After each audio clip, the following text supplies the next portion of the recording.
কে এটা? কোয়েল মল্লিক।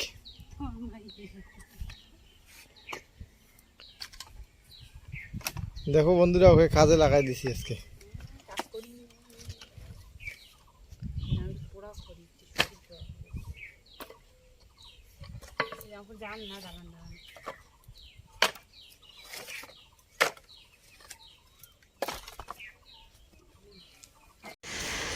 সকালে উঠে কাজে লেগে পড়েছি। এগুলো হলো খড়ি, কয়েকদিন ধরে ছিল, তো আজকে সবগুলো কেটে দিল। দেওয়ার পর ভাবতেছি এক জায়গায় আমি রেখে দিই, তো জায়গাটাও করে দিল আমাকে। তো নমস্কার বন্ধুরা, আমি কোয়েল। আমার নতুন একটি ভিডিওতে সবাইকে অনেক অনেক ওয়েলকাম। তো তোমরা সবাই আশা করি ভালোই আছো, আমরাও বেশ ভালো আছি। বিশেষ করে আমি তো অনেকটা ভালো আছি, খুব ভালো আছি।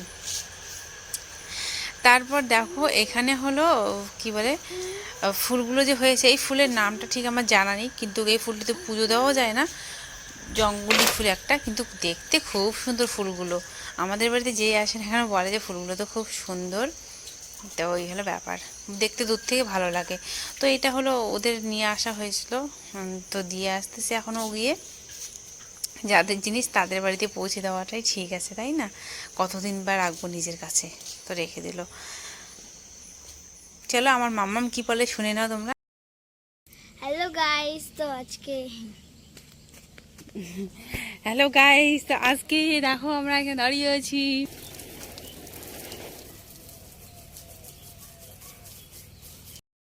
মাম্মামকে বললাম যে ব্লগটা শুরু করতে, ও তো দেখতেই পারলে কি লজ্জা পাচ্ছিল। তো আমি কি করলাম বলতো, কাজকর্ম দিকে সেরে তারপর ঝাড়ু দিয়ে দিলাম সুন্দর করে। ওই জায়গাটা কালকে একটুখানি সন্ধ্যার সময় পরিষ্কার করে দিয়েছিল। আর এই জায়গাটার মধ্যে আমি জল দিয়ে দিচ্ছি, এত ধুলা হয়, এত ধুলা হয়, কারণ মাটিটা কাটা হয়েছে বালু মাটি। তো এই জায়গাটার মধ্যে প্রচুর পরিমাণে ধুলা হয়। তো জল যদি একটু দিয়ে রাখি আমি, তাহলে কিন্তু যেতে আসতে আমাদের সুবিধা হবে। ওই জন্য জল দিচ্ছিলাম রাস্তাটা সুন্দর করে, তাহলে সারাদিনটা কমসে কম ধুলাবালি তো উঠবে না, এই জন্য। তো জলটা দিয়ে দিলাম, মানে যে জায়গাটা মাটি কাটা হয়েছে ওই জায়গাটার মধ্যে। আর এদিকে দেখো একজন শাশুড়ি মা আসছেন, উনি জেঠি শাশুড়ি হবেন সম্পর্কে, তো ওনার সাথে কথা বলছি।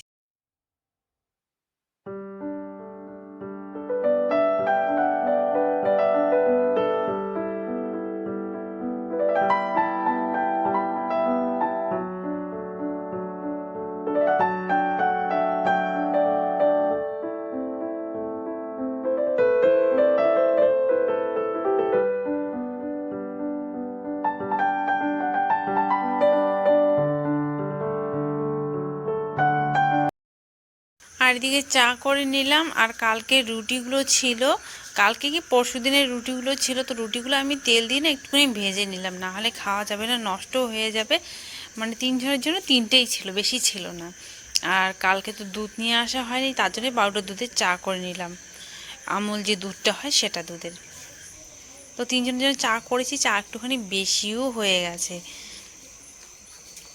মানে জল কাপ, আমি সবসময় কাপ দিয়েই জলটা দেই, দুধ বা জল কাপ দিয়ে দিই, তাহলে আমার আইডিয়াটা ঠিক রকম থাকে, কিন্তু কাপ দিয়ে দিইনি না, ওই জন্য একটু বেশি হয়ে গেছিলো। তো এখানে বনও নিয়ে নিলাম, এই যেই খেয়ে নেব সবাই মিলে এখন।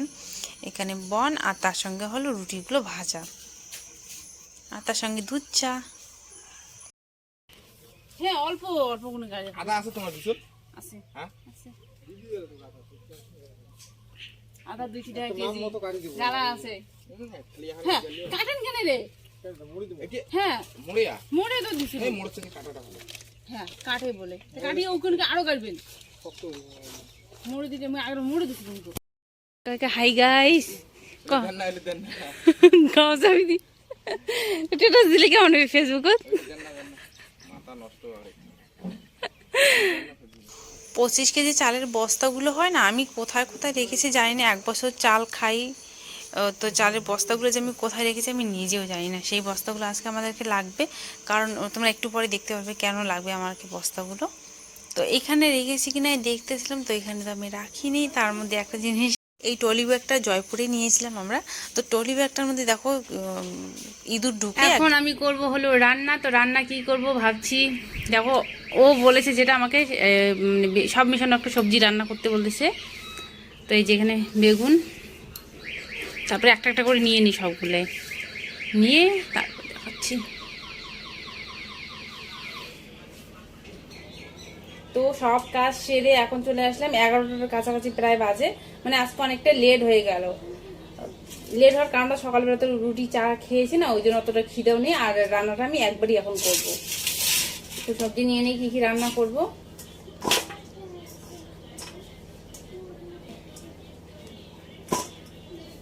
বেগুন,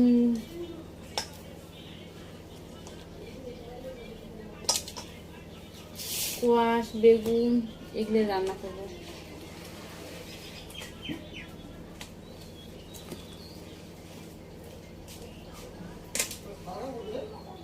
তো সমস্ত সবজি নিয়ে নিলাম, সবজিগুলো এখন কেটে তারপরে রান্নাটা আমি বসিয়ে দেবো। মানে ঘরে বসাবো ভাত, আর বাইরে রান্না করবো হলো সবজিটা।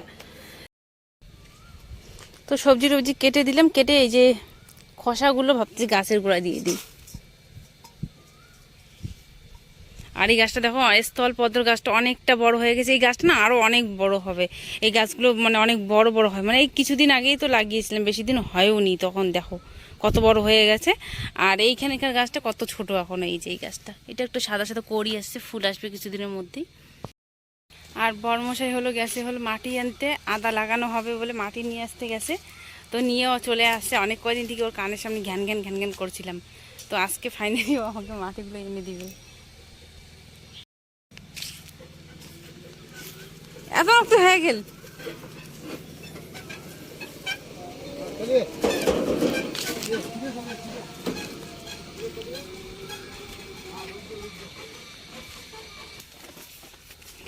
বস্তা ভর্তি করে করে মাটি নিয়ে আসলো। এইগুলা মানে বস্তা আমার অনেক কয়টা ছিল বাইরে, কিন্তু হারিয়ে গেছে, কে জানি নিয়ে গেছে। এই চালের বস্তাগুলো যে হয় না 25 কেজি, সেগুলোর মধ্যে। তো ও কোথায় থেকে বা ম্যানেজ করে নিল, সিমেন্টের যে বস্তাগুলো হয় সেগুলা অনেক কয়টা পেয়েছে, ভালোই হয়েছে। আবার কোথা থেকে এনেছে জানি না, তবে নিয়ে এসেছি। আসার পর অনেক কয়টা হয়েছে, 10-11টার মতন বস্তা হয়েছে। তো এগুলোর মধ্যে যদি আমি আদা লাগাই অনেকগুলো হবে। আমার এই বছর যে আদা চাষ করেছি, একটার মধ্যেই 250 গ্রাম করে, 500 গ্রাম করে আদা হয়েছিল। তাহলে এগুলোতে যদি সবগুলোতে সুন্দর মতন আদা হয় তাহলে কিন্তু অনেক হবে। তো ওই যে আমার দেওরটা, ও মানে বাড়িতে, ওদের বাড়িতেও নিয়ে লাগাবে নাকি এইভাবে। তো এটি নিচে আবার ইসে করে দিচ্ছে, যাতে বৃষ্টি টিষ্টি হলে জলটা নিচ থেকে পড়ে যায়, এরকম করে দিতে লাগে। তো মানে একটু ফুটো করে দিতে লাগে বা কেটে দিতে লাগে, তাহলে জলটা বেরিয়ে যাবে। তো সবগুলোর মধ্যে করছে, আর এইভাবে মুড়িয়ে মুড়িয়ে দিচ্ছে।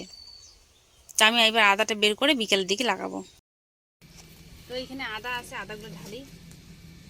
এই যে আদা, এইখানে শুধু আমার 2 বস্তা আদা রয়েছে। তো দেখো 2 বস্তার মধ্যে কতগুলো আদা হয়েছে। আর কি বলে, মাটির মধ্যে রেখেছি এই কারণেই, কারণ নষ্ট হয়ে যায়। আদা যদি বেশি দিন বাইরে রাখি না, শুকিয়ে যায়, কেমন হয়ে যায়। তো জেঠিমা বলেছিল যে মাটির মধ্যে রাখতে। তো মাটির মধ্যে আমি এইভাবে ঝুড়িতে রেখেছি। তো আদাগুলো একদম টাটকাই আছে, তরতাজা আছে। আর কিছুটা খাওয়ার জন্য আমি রেখে দেবো। এখানে কিন্তু 1 কেজি তো বেশি হবে আদা। আর আদার এবছর প্রচুর দাম।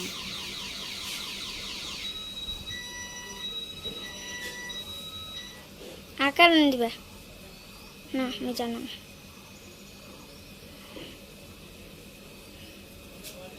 কয়টা সকালবেলা কে মারছে?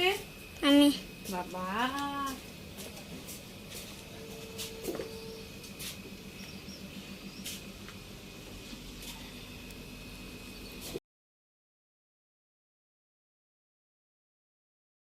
তো রান্না করব বাইরে। এখানে হলো বেগুন ভাজা কেটে নিয়েছি, এই যে সরু সরু বেগুনগুলো হয় না, সেটাই।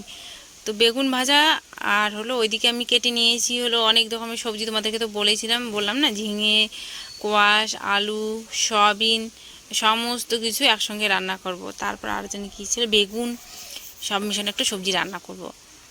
তো এখানে দেখো আমার বেগুন ভাজাটাও হয়ে গেছে। বেগুন ভাজাটা নামিয়ে রাখবো। এই বেগুন ভাজাটা খেতে মাম্মা পছন্দ করে, ওর পাপাও পছন্দ করে। আমার আবার ওই যে মানে আমারও ভালো লাগে, এটা ঠিক আছে, কিন্তু ওই যে মোটা মোটা বেগুনটা হয় না, সেটা গোল গোল করে কেটে আমার বেশি ভালো লাগে, মানে আমার বেশি ভালো লাগে। আর এখানে দেখো কিছু সয়াবিন ছিল, সয়াবিনটা আমি ভিজিয়ে নিয়েছিলাম গরম জলের মধ্যে, ভিজিয়ে নিয়ে লবণ হলুদ দিয়ে ভিজিয়ে নামিয়ে নিব, নামিয়ে নিয়ে রেখে দেব। তো ভাজাটা আমার হয়ে গেছে। আর এখন সবজিটা বসিয়ে দিব। তো এখানে পেঁয়াজ কেটে নিয়েছি, আর ফোড়ন দেবো 5 ফোড়ন। পেঁয়াজটা না দিলেও হয়তো হতো, কিন্তু পেঁয়াজটা আমি কেটে নিয়েছি, তার জন্যই দিয়ে দেবো। আর সত্যি কথা বলতে রান্নাটা আজকে ভালো হয়েছিল। অনেক দিন পর উনুনে রান্না তো খাচ্ছি কয়দিন থেকে। কী বলে এরকম সব মেশানো সবজি খেতে কিন্তু ভালো লাগে। তো পাঁচফোড়ন দিয়ে পেঁয়াজটা দিয়ে ভালো করে একটু ভেজে ভেজে তারপরে বসিয়ে দেবো সবজিটা। এই সমস্ত সবজি একসঙ্গেই রয়েছে। আর এগুলোতে যেহেতু আমি ঝিঙে দিয়েছি, ঝিঙে থেকে প্রচুর পরিমাণে জল বেরোয়, অনেকটা জল বেরিয়েছে। জল বেরোনোর পর অল্প হয়ে গেছে। আর এখানে আমি জিরে আর কাঁচা লঙ্কা বেটে নিয়েছিলাম, সেটাও দিয়ে দিলাম। পাকা লঙ্কা 2-1টা ছিল।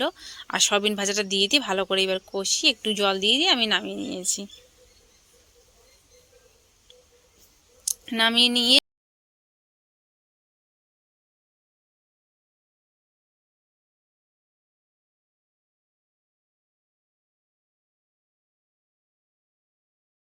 দুধ আনতে গেছিলাম, দুধটাও নিয়ে আসলাম। আর এটা আমি উনুনের মধ্যে বসিয়ে দেবো। উনুনের মধ্যে দুধ মানে রান্না টান্না করেছি তো, ছাইয়ের মধ্যে যদি বসিয়ে দিই তাহলে সুন্দর গরম হয়ে যাবে। তো ওইটা সাইড করে রেখে দিলাম। আর এই জায়গাটা একদম দেখো অগোছানো হয়েছে, একদম খড়ি টড়ি। আর তারপরে একটু পরে খাবো, মানে রান্না করে রেখে দিয়েছি, যেহেতু গরম না, একটু পর ঠান্ডা হলে ভালো লাগবে খেতে। তারপরে দুধ এনে রেখে দিয়ে তারপরে নাইটি কেচে দিলাম। আমার নাইটিটা সকালবেলা, কালকে নাইটি আজকে নাইটি, 2টা নাইটি জমেছিলো, তো ওই যে ওইটি কেচে দিচ্ছি, কেচে শুকাতে দেবো। তো চলো আজকের ভিডিওটা এই পর্যন্ত করছি। মানে এরপরে আমি আরও অনেক কিছু শেয়ার করেছিলাম, সেই ব্লগটা অনেক বড় হয়ে গেছে। এরপরের ভিডিওতে দেখবে আদা লাগানো, দেখতে পারবে আদা লাগানো, আর তার সঙ্গে আরেকটা জিনিস করেছি সেটাও দেখতে পারবে। এখন আমরা খাওয়া দাওয়া করবো। টাটা বাই, কালকে দেখা হচ্ছে নতুন কোনো ভিডিওর সঙ্গে। ততক্ষণ সবাই ভালো থেকো।